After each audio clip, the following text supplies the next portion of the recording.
Good morning from the Grand Rapids Area Library. Hope everybody's doing really well. It's a nice day out there. We sure went through a cold spell, didn't we? Probably a lot of you stayed in for a few days. Now it's a little nicer to get outside and it feels good to be out in the fresh air. Today we're going to be making some snowflake pictures. There was a nice snow a couple of days ago, and looking out the window I just thought, oh, snowflakes, so beautiful when they land. And we're going to try to draw some snowflakes. Then we're going to do a watercolor wash over the snowflakes, and our crayon will show through. It's called watercolor resistant because the paint, when you go over the crayon has wax in it, so the paint just goes right over the crayon, slides right over. So this is a resist project, and you've probably done something similar at home or similar at school, but we're going to add an extra fun touch that I'll tell you about when we're ready for that. Okay, so the art kits are ready for pickup at the Grand Rapids Area Library. You can send a grown-up down to pick up your kit, and it's a nice paper bag again. It's really a fun, the little label has an example of the exact project we're doing. I think that's fun. So I'm going to pull this open and see what we have today. We have two wonderful sheets of paper, really fun. It's good watercolor paper, and that's what we'll be using today. We have two sheets because, you know, you can make one with me today, you can save the other one and do the same thing, do something different.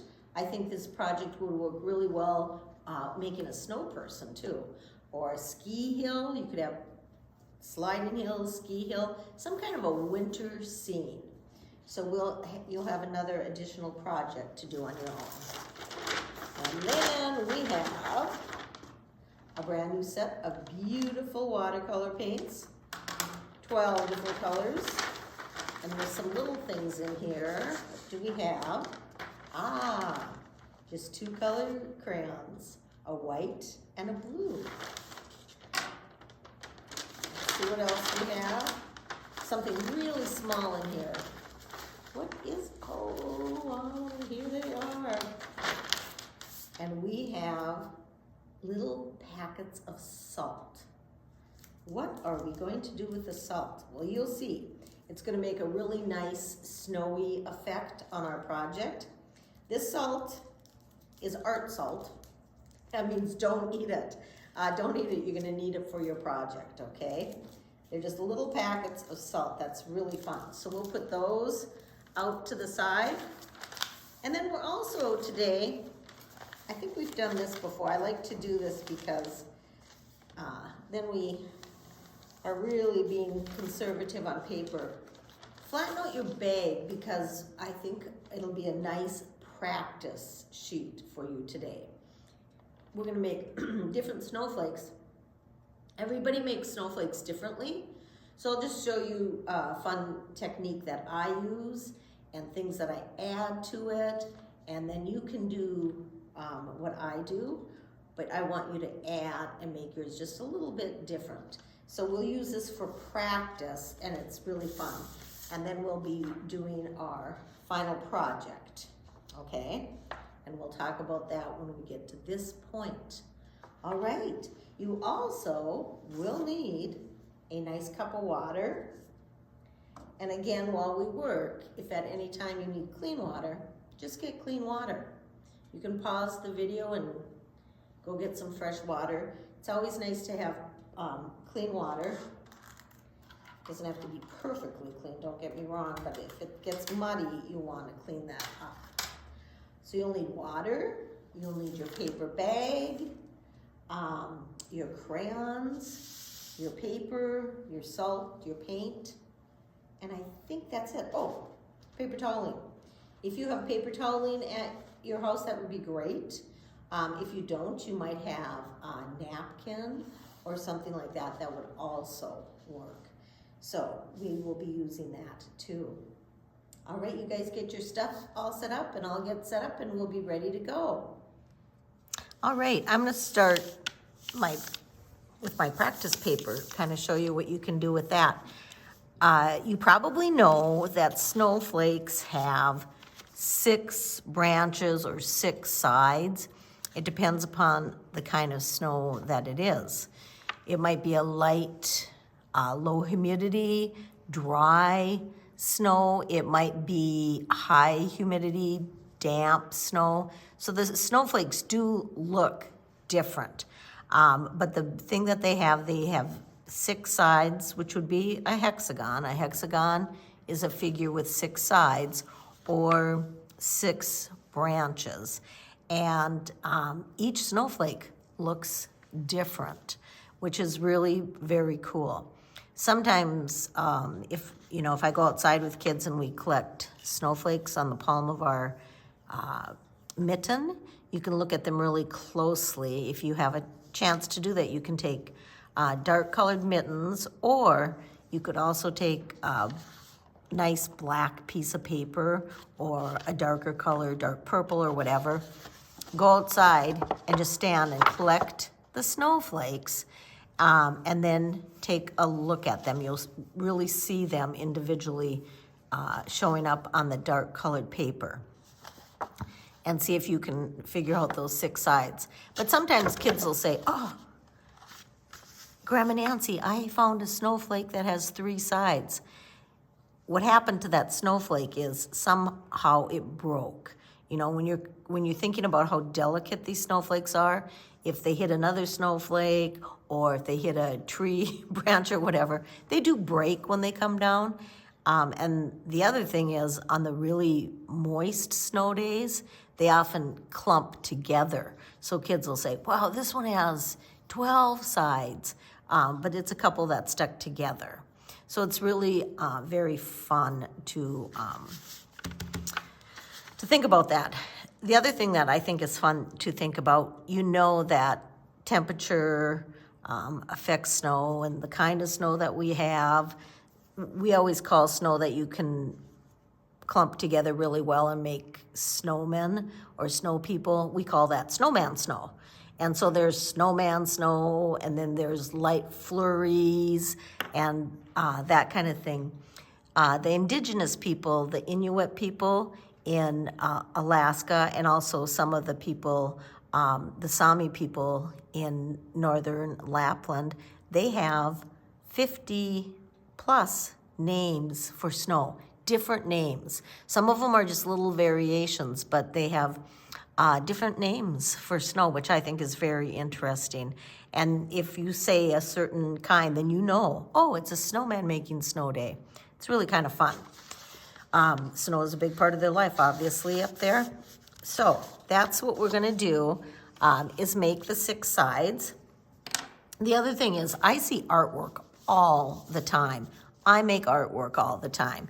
In fact, I did this example, and you'll see some with more than 6 sides, these little ones going there. That's fine.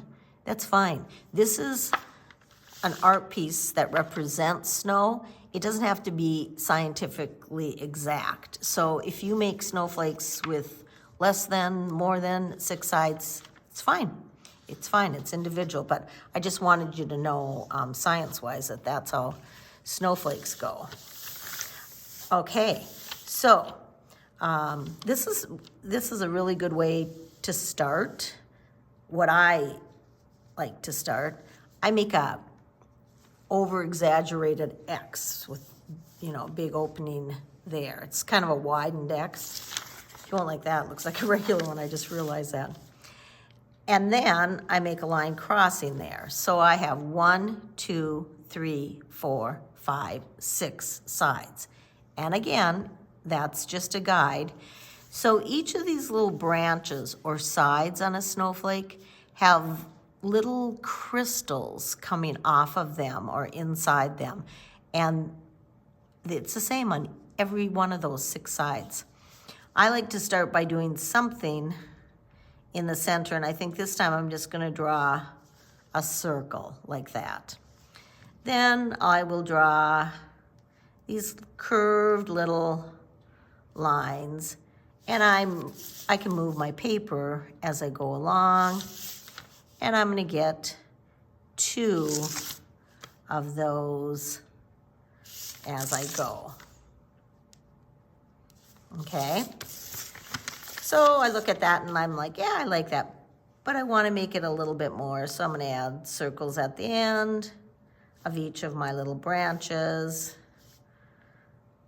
and that can be a snowflake. Okay, I'm going to see how the white shows up here.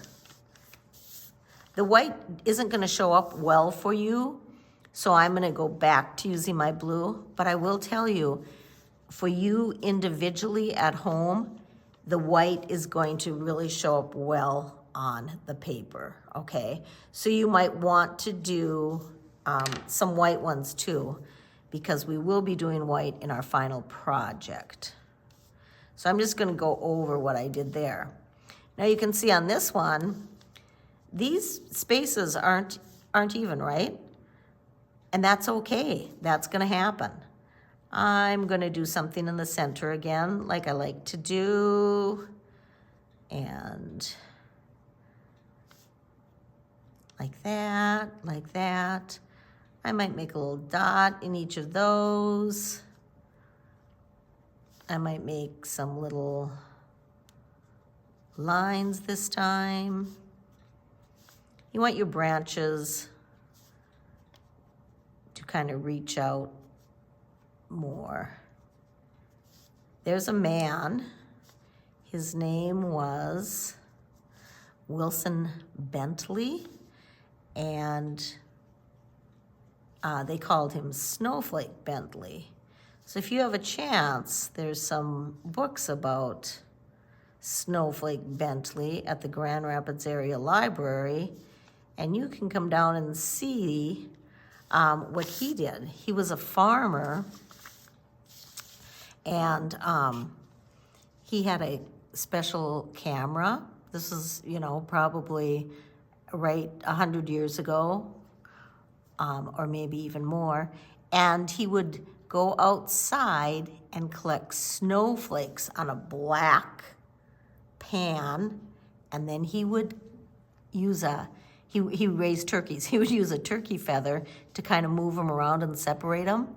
And then he took photos of them outside. He was in the barn, and he would take photos of them so they wouldn't melt. And if you look at any snowflakes, like on the computer or anything like that, if you look at any snowflakes, you will find the majority of those snowflake pictures were taken by Snowflake Bentley. Nobody else has even been able to do what he has, the beautiful photos he did with, a camera that was really old, and this was a long time ago. It's a very interesting story. So if you have a chance, come and get some books on that. I think you get the idea of what I'm doing. I'm just making, and I might make these little jut outs come here. You want it to look snowflake-ish. So spend as much time as you want on this practice sheet. Fill this thing up, and it's actually gonna be really pretty. You might display that too. It might not be so much of a practice sheet. So I'm ready to start my project now. If you're working on your practice sheet, just keep doing it. You can pause the show and then come back to it. So now I'm ready to do my snowflake. You can see I used a couple different colors paint, and we'll talk about that when we're ready to paint. You don't have to, you can stick with one color. I just wanted to show you what could happen. Okay, so now I'm gonna take my paper, and I'm gonna look at my snowflake. You can put your paper any way you want, really. Any way you want to work. So I'm gonna do it this way, and I'm gonna try to look where the center is, and I'll make a little dot there. Now I will be using my blue crayon most of the time so you can see it. But you can use your white crayon. And you will have trouble seeing that white.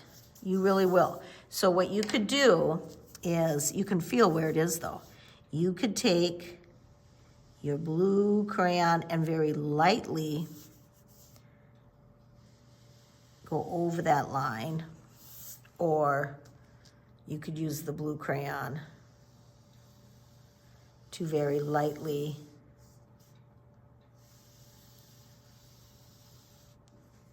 do that. Once you are ready to paint, though, we want to make sure, like, paint wouldn't go over this line, it's too light. I just did that so I could see where that line is. So then I could, whoops, I broke my crayon. And again, chances are you will break the tip off because you're pressing hard, and it's okay. All you do is undo some of this paper and it's all good. Now I'm pressing very hard, but I'm following my light blue line. So when I paint over this, I'm gonna see that white line. I know it sounds funny, but you really do. And did I do this one? I did this one, but I'm gonna do it again. I'm gonna go over it. And then I'm gonna go over this. So I'm just showing you this, making a light blue line so you can follow where you wanna go with your white, because your white will be hard for even you to see. Sometimes I go like this and I sort of shine it sideways in the light and I can see it. I can also feel it with my hands. Just trust me. This right here was white. These lines were totally white. I didn't know for sure where I was even going. But when I painted over them, you can see that white show. But I'm gonna use the blue right now so you can see my lines, okay? I think in the center, I'm gonna try something different. And I'm just gonna go out, and then I'm gonna go in on the next one. It just made a fun little design. And then inside there, I'm pushing heavily with this crayon now. Now I am pushing heavily. Those two are a little bit too little, so I'll just make little baby ones in there. Okay, so I might do, now I made 1, 2, 3, 4. So I'm gonna do the same thing here. 1, 2, 3, 4. I better separate these a little bit because this one is a long arm. And this one I want to make a little bit longer. You can change your lines. Like I just made this one longer. I'll turn my paper. You can see it's taking, it's taking nice form. It's looking pretty, but it's still missing a lot. I think of snowflakes and I think, oh my goodness. There's so much going on. So what I might do is, and I am again going to use my blue so you can see it, but I might want to make these white little circles. I might want to do those white. I'm going to do mine blue, and it's going to make it look even more snowflake-ish, right? It'll make it look more snowflake-ish. I hope you had a chance to get out in that snow. I saw some kids were sliding. I saw people ice fishing the last few days. Saw people snowmobiling. Saw people with skis on the hood of their car heading out skiing. So it's fun. There's a lot of things to do. Snowshoeing, that's what I like to do, is snowshoeing. There hasn't been quite enough snow for that, so I was glad. Now we have enough of a base I can get out and snowshoe. See how it's looking dressier. Now I broke my blue. And it's okay. And I actually broke it in 2 places, so I have to keep unraveling.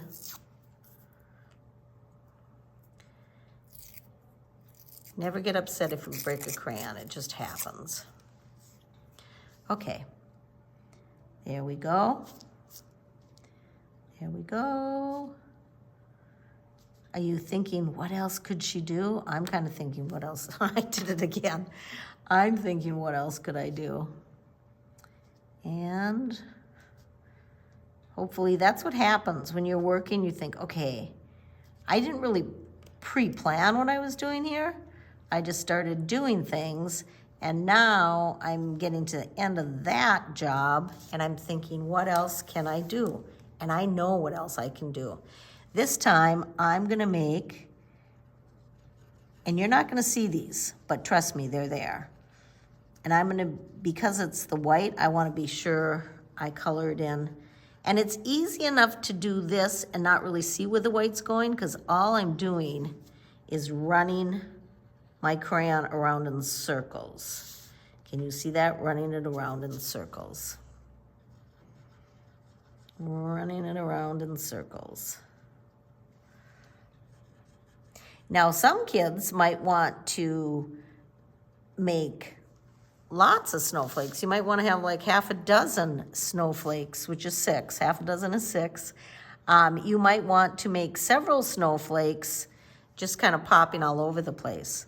I'm gonna go in here and add some white in there too. Add some white in there too. Okay, so did I get that? Yes, I did get that.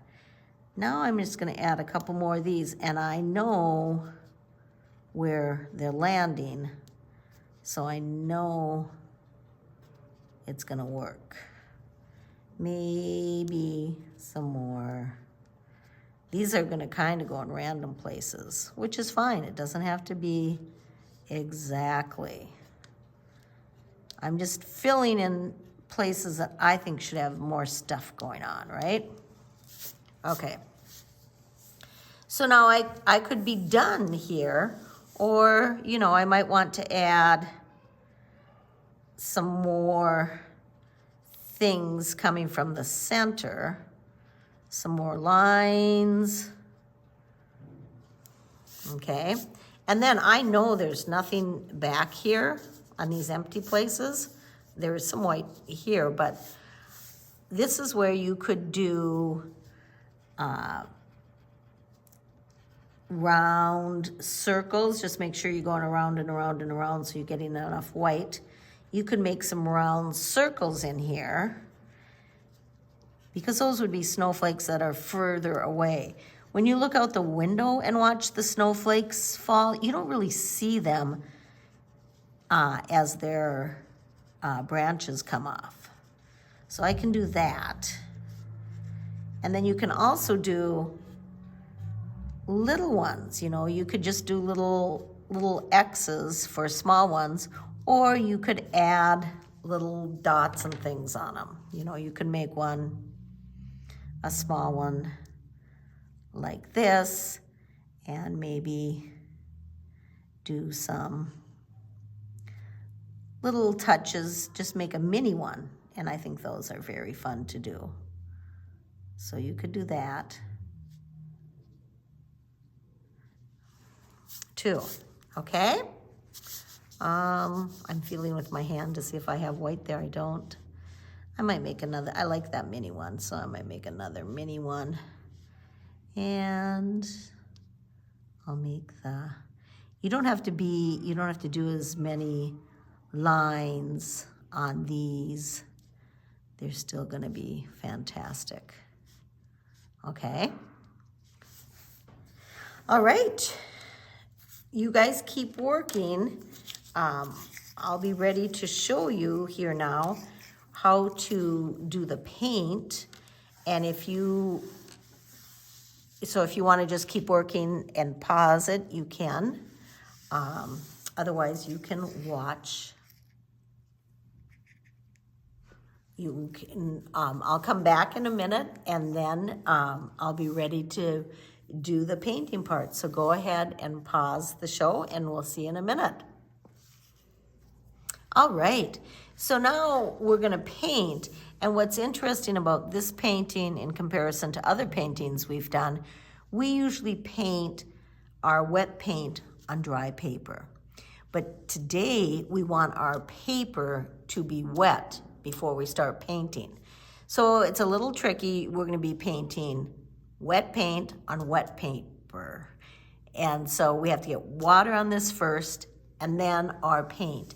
And the reason we want to do that is we want our paints to kind of run a little bit and meet up. And even if you just use one color, for example, the blue, you can see in some areas it's more blue, it might be less blue, but you can see that it runs. And we do it relatively quickly because we don't want it to dry. We want to paint wet paint on wet paper this time. And the other thing is, do you see these little interesting forms? This is kind of the science part of this. And this is what the salt is for. It's a technique that is so easy to do. All you're going to do, and I'll show you how right when we get there, because you don't want to just dump your envelope of salt out. I did that on purpose right here so I could show you what happens. You're not gonna get this nice look when you do that. Here, the salt was individually just sprinkled, and it sort of moves the wet paint away. You have to do this on wet. You have to do this on wet paint. And I'll remind us of that. The paint and the water dry fast. They just do. So you have to kind of work quickly. And that being said, we have the two brushes. Well, we have the one brush. We have a small brush. That's going to take, I mean, it works. There's no doubt that you can definitely get wet, but it's gonna take a long time to get your whole piece. So if you have a wider paintbrush at home, go ahead and get that. And you wanna be generous with the water, okay? If you want to get that, you can get that. The other thing you can do is actually wet your paper, and you might want to have a grown-up help you with this. I think this is kind of fun, really. You might want to have a grown-up help you with this, and you're just dipping your paper toweling into the water so you can get this whole thing wet. Does that make sense? Do you see how it's buckling up or kind of rolling? It's because it's really wet, and that's gonna dry, and that's gonna be not a big deal. Now again, remember I told you we have to work quickly? So I'm gonna get a whole bunch, you need a lot of water. I'm gonna get a bunch of water on my blue, and I'm gonna come in. Okay, a bunch of water on my blue, and I'm going quickly. Okay, I'm wondering if you guys think I should switch colors. I think I should switch colors. Again, here I go. Get a lot of water on, now I'm doing a purple. And they're gonna run together. I want them to run together. I want that to roll right into the blue. Okay. And if you feel like, ooh, my paper's getting dry, just get a little more water on there. My paper's not getting dry, so I'm good. I'm really good. But I still am gonna work fast. And this is, this is different than we've painted before. You're not working as cautiously because you're kind of just doing it, letting it run itself together. Now, do you have to do two colors run together? No. You want to do one color? Fine. If you want to do pink, fine. If you want to do green, fine. Okay, now I like how that's run together and how it stayed very wet. Again, working quickly.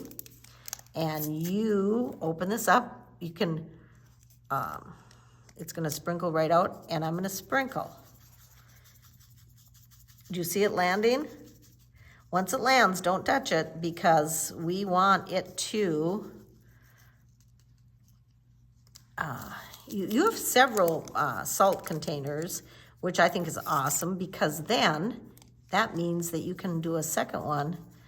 A snowman, snow person, sliding hill. Okay, you see this actually worked very nicely. This is what we want.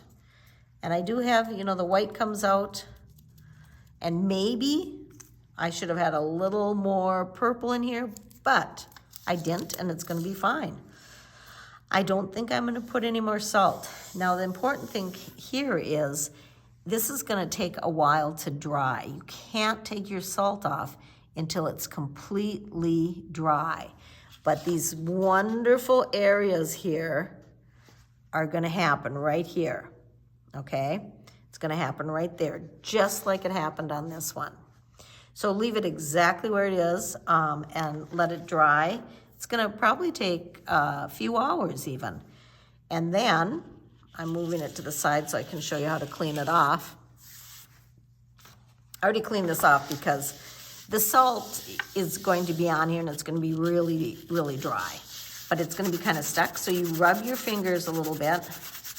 Don't rub so hard that you are gonna rub paint off, but just rub your fingers and the salt will come off, and then you can, there's a bunch of salt here. You probably can't see it, but there is a bunch of salt here. Even though I'd already cleaned it off. And then you'll just take that and throw it into the garbage can, okay? Make sense? All right. I wish I could see them, but hopefully you have had a good time. And this technique, you can use this. I love to use this when I do wintry watercolor scenes because I feel like it makes it look stormy, which is kind of cool. And water scenes, you know, water scenes it's good for too. So it's just a little technique that you can try again at home. All right, I will see you next time. Have a great day.